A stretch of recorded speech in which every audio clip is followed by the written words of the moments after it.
So all of you welcome once again to our YouTube channel. So today topic is erythropoietin, simply called EPO. This is a unique protein hormone to control the regulation and maintains the red blood cells in our system. Otherwise called erythropoietin to control the synthesis of RBC. The process name of the process called erythrobiosis. So this is only hormone to control the synthesis of RBC cells. You know very well RBCs are to do some important function like carry the oxygen from lungs to tissue, simultaneously carry the carbon dioxide from tissue to lungs. So RBC are generally involved in the gas exchange process. This is a major function of RBCs. Okay. So these RBCs are synthesized from bone marrow, and after 120 days of this lifetime, it goes to degraded at spleen. So finally, the protein product, some bilirubin based products are secreted. So finally, new RBCs are produced the same simultaneously. This is the normal functions of RBC. So these maintains the RBC level of the blood only controlled by the erythropoietin hormone. Okay, now we are seeing what is called erythropoietin and the biology of the erythropoietin and general secretion of erythropoietin. Let's go. Erythropoietin is pronounced EPO. It is a relatively recent entry into a deceitful pursuit of glory. That means this hormone recently invented and to do this an important function in our system. EPO is a protein hormone. It's secreted from kidney. You know very well, kidney is the excretory organ, but the kidney will produce some important biomolecules like uh, pre-pro vitamin D3, simultaneously erythropoietin. So this erythropoietin, majority of the erythropoietin synthesized from the kidney, but small amount of erythropoietins are produced from the liver also. But the kidney producing erythropoietins are to do the important function. Yes. But kidneys is not an excretory organ which has some hormones. Okay. So after the release of erythropoietin hormone from the kidney, the hormone enters into the bloodstream and binds to the receptor. This receptor is located at the progenitor cells of the red blood cells.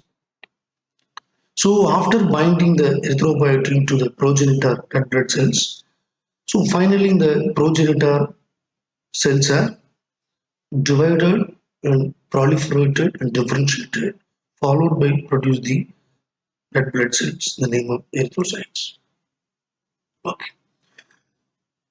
The protein hormone produced from kidney enters into circulation and goes to bind the receptor in the bone marrow cells and stimulate and promote the synthesis of red blood cells. Okay.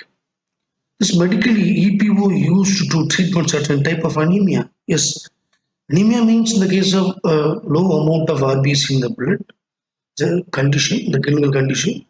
So for treatment of this anemia, we manually inject the EPO at the medical recommended. So followed by the EPO goes to activate the promote the stimulate the RBC cells from the progenitor cells. Okay. The condition called chronic kidney failure is at the same time anemia may be occur. The treatment of EPO maybe give some solution for this chronic kidney failures. Okay. The EPO accelerate the erythrocyte production and also increase the oxygen carrying capacity of the RBC. Very hypoxia is a condition that means the low amount of oxygen in the blood. The condition called hypoxia. The hypoxia onset various reasons like asthma or other acidosis, alkalosis, hyperventilation, the severe exercises, and sudden loss of blood, accident. So, number of conditions there the hypoxia may be onset. So, that time the amount of carrying the oxygen in the blood is low. So, leads to the cells are suffering the oxygen uh, because RBCs are not donated to the oxygen uh, by tissue for the oxidation purposes. Okay. So the condition called hypoxia.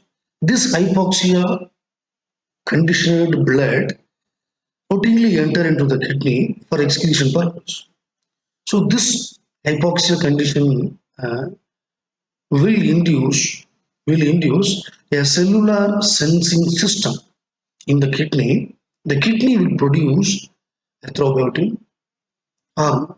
So once the erythropoietin hormone is produced, so directly enter into the blood. The blood containing erythropoietin goes to reach the bone marrow, and finally the RBCs are get produced. Okay.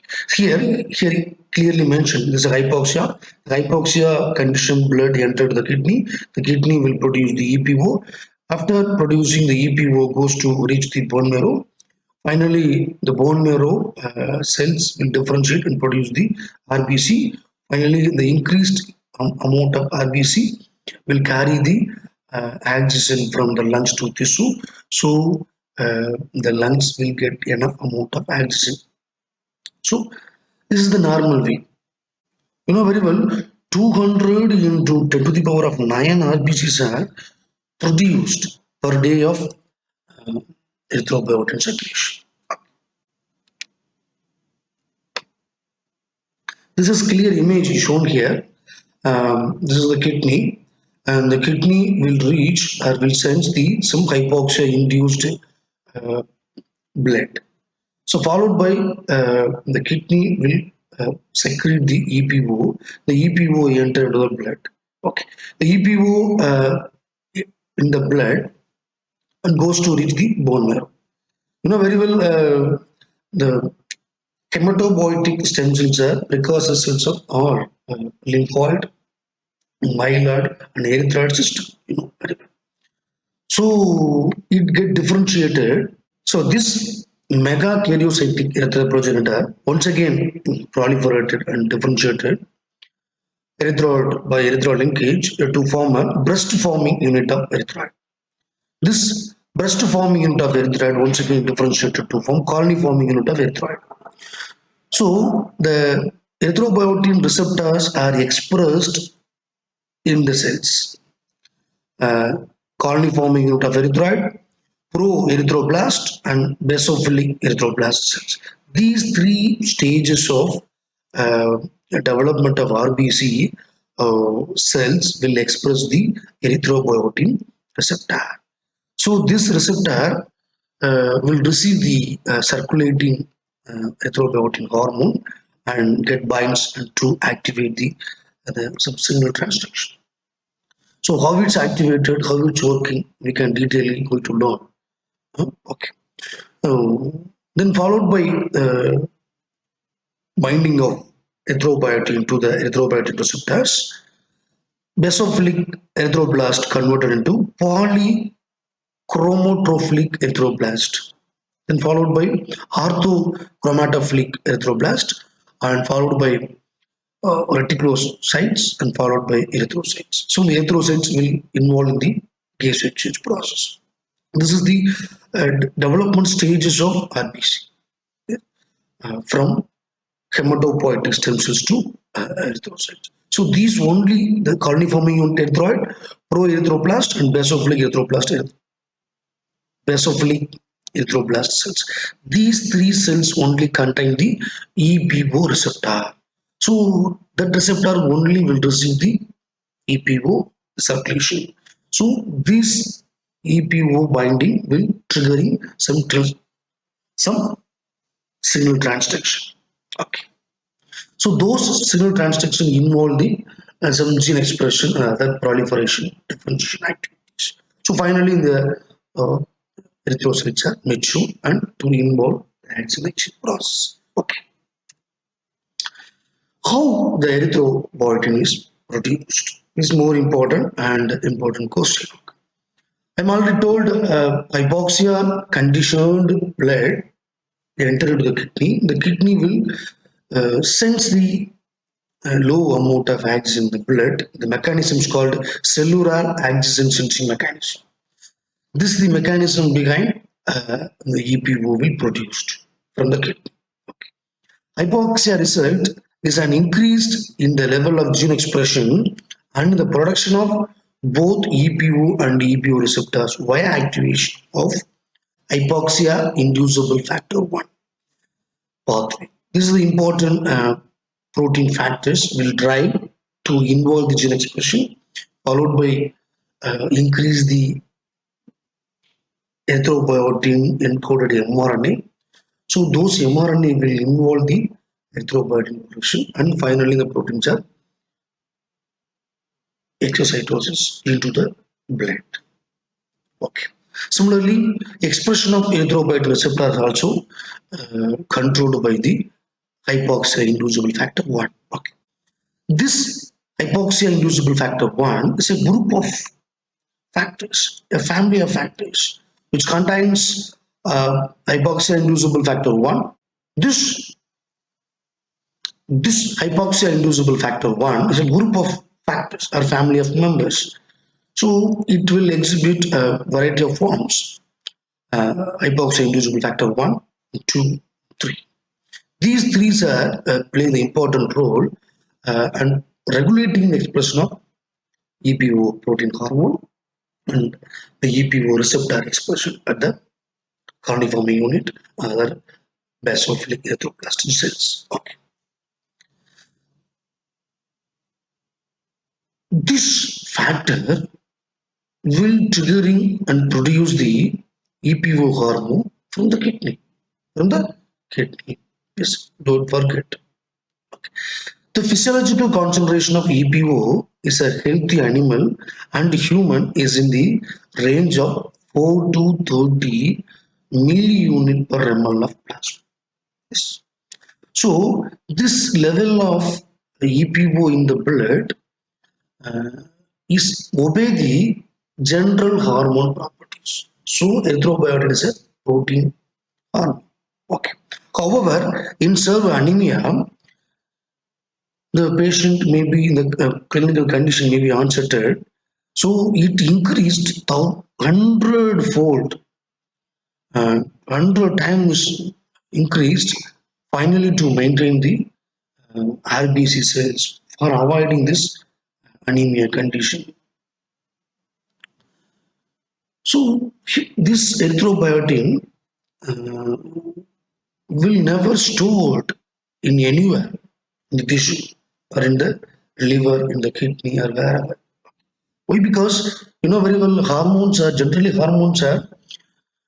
secreted and transported and go to reach the target tissue. Finally, to do the actions after its action, maybe the hormones are degraded or hydrolyzed or feedback will inhibited the concentration of secretion of hormones. Okay. So these two important points, EPO was a protein hormone. Okay. The renal cells will produce the EPO, means some of the cells, you know very well, proximal tubular cells and glomerular cells, mesangial cells and industrial cells, the renal cortex. You know very well, proximal converted tubules are composed of tubule cells. Yes. This cell will produce the EPO, and glomerulus cells will produce the EPO. Especially mesangial cells will produce the significant rate than the other part of the uh, nephron. Some industrial cells are also produced. So those cells are directly involved in EPO production. And also, the mesangial cells contains the cellular oxygen sensing mechanism. Why? Because the mesangial cells are exactly located between the afferent arterioles and efferent arterioles. So, this is main cells will sense the oxygen level in the blood and correspondingly induce the gene expression.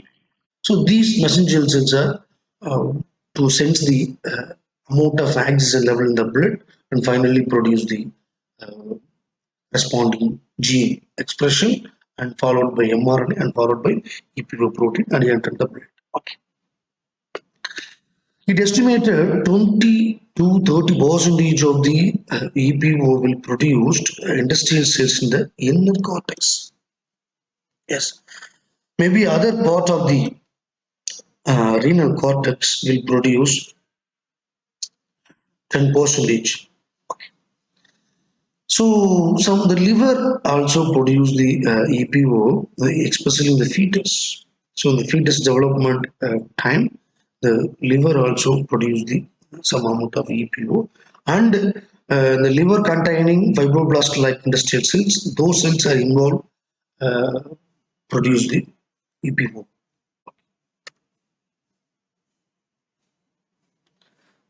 Here I have clearly mentioned this is the adult kidney. The adult kidney, the renal veins or arteries are entered into the kidney through by renal pelvis, followed by it get branched and reach to afferent or different arterioles.